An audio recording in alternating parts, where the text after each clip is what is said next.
Welcome, Mr. Denome, and welcome to this crypto update. Now, obviously, we're going to take a look at the fundamentals and the technical analysis at the end of the video. But for now, let's actually focus on the big announcements that will be coming out from the United States government regarding crypto. And for that, we have to turn into speculation because David Sachs, who is the crypto czar of the current White House, he shared a tweet here saying that as Eleanor reports, the Interagency Working Group on Digital Assets is working well together to implement the president's agenda, and some important announcements are coming soon. Now, which are these announcements going to be? I will talk about with speculation, obviously. So none of what I'm going to say is an absolute truth, but let's just use some common sense here to determine what is most likely going to be the truth here. So it could be the strategic Bitcoin reserve. That could obviously be the case. But David Sachs, he is quoting Eleanor here. So let's actually read Eleanor's tweet to see maybe some sneak peeks of what could happen. And Eleanor, she is a Fox Business journalist and producer of UK Export. I don't know what that means, but a journalist basically.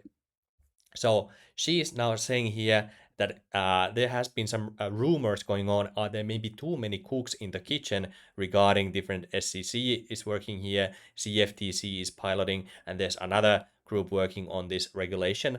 But it seems like there's a lot of coordination happening. So these governmental organizations are working in tandem, not only with governmental organizations, but with non-governmental organizations. So that is most likely going to be a positive thing for crypto, unless obviously if they are wanting to do something bad there, then it's an obvious thing, a different thing, or if there's going to be a Trojan horse, that is a separate issue. But at least for now, it seems like this is going to be a positive thing.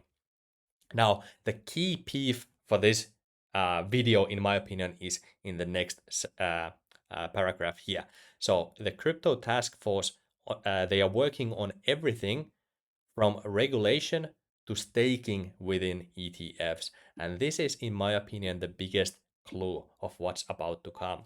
So imagine staked ETFs or staked crypto assets inside ETFs. That is gonna be the major thing. Staked ETFs. So you can earn passive income by holding an ETF with an agency. And obviously, what assets are most likely gonna be here inside these staked ETFs? Most likely, the biggest winner is gonna be Ethereum, because Ethereum, it is the biggest staking asset in the crypto sphere by a mile. So Ethereum is looking to be a big winner if this is actually gonna pass. And also, we have to note the second sentence here. So they are working also on tokenized assets. And what asset do you think is the biggest, or what crypto is the biggest winner for tokenized assets? In my opinion, it's gonna be Chainlink, because that is the glue that makes everything basically work inside crypto. The Oracle service that Chainlink provides. Another positive for Chainlink is that you are going to be able to stake Chainlink in the future. We don't know when it's coming, but people have been speculating on it for at least 3 years now. So Chainlink looks to be a big winner here as well. But there's a third winner as well. So they are also working on how stablecoins can act as a form of collateral in futures markets. So if you are able to use stablecoins as collateral in futures markets, that's gonna drive the usage of stable coins through the roof as well. And what are the biggest blockchains that host stable coins? Number one is obviously Ethereum. Number two is Tron network, which hosts roughly half of the total amount of USDT on the planet. So Tron network seems to be a winner here, unless they regulate the hell out of Tron network. So that is the speculation area. But Tron network, Chainlink, and Ethereum seems to be the winners here. Now, there's some other talk here that I also want to talk about, which is Bill Hughes. He actually quoted himself here from February 13th, and he is a lawyer for Consensus. And Consensus, I believe it is a consultancy agency for crypto companies. So they are basically helping with the regulation across the board in crypto. So a lawyer for Consensus is basically chiming in the chips here. So let's actually talk about that as well. So in his conversations with various federal officials, it is clear that everyone across the interagency is playing well with each other. So again, emphasizing the fact that it seems like everything is coming together and they are ready to publish the announcement quite soon. So this is most likely bullish. He is tagging David Sachs here as well. So that is that he is working with them as well. Actually, I will give him a follow because I want to basically get an insider information, I guess, into what's going on with the legal sphere for crypto. So uh, he says that sure, this may be a honeymoon phase that doesn't last, but at least for now, they are off to a really promising start. Watch out, world. Here comes the United States. So it seems like we will get some good news out of the administration quite soon. But this is maybe medium term bullish. This is not immediately bullish, but you can try to front run the news. But there are some other things happening in the markets that I also want to talk about. So let's go to that next. Number one, we have a new meme coin, and that came out of Argentina, and it was called Libra. And the release of Libra token, it went to like $2 billion market cap, and then it absolutely crashed. And it seems like there was a case where the snipers were able to snatch a large portion of the Libra supply. And people thought they were insiders, but they were actually just bots basically farming the launch of this token. And this interview here by Voidzilla is basically 1 hour 11 minutes long, but you have to watch it if you are trading meme coins because this sheds a light into the absolute horror shit show of the meme coins. So if you are trading meme coins, you should know and watch this video because it will basically blow you out of the whole meme coin market. And I hope that the release of Libra is the final nail in the coffin of the meme coin mania because it is mostly making money for the insiders and the snipers. So all in all, watch this video. I will link it in the description as well. So that's the second thing. Third thing, Netanyahu, who is the prime minister of Israel, he is now coming out and again talking about opening the gates of hell. And this comes out if you have been following my most recent videos that Donald Trump is saying that all hell is going to break loose unless Hamas releases hostages by Saturday. It seems like they released some of the hostages and the gates of hell haven't been opened yet. But here is Netanyahu saying, we can't always share the details of this strategy with the public, including when the gates of hell will be opened, as they surely will, if all our hostages are not released until the last one. So it seems like all hell is going to break loose. It did not happen yet, but it will come out unless obviously all of the hostages are being released.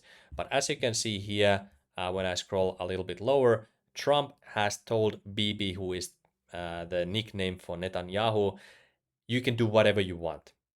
So as of now, there is a scenario where the gates of hell will not be opened by by Israel or by United States if hostages are released, but there is a scenario where we might see a lot of bombs flying in Gaza once again. So I don't know if this will affect the crypto markets, but I just wanted to basically chime in on the fact that people or Israel at least is ready to fire, and I'm sure they will gladly send the bombs into Gaza once again if it's up to them.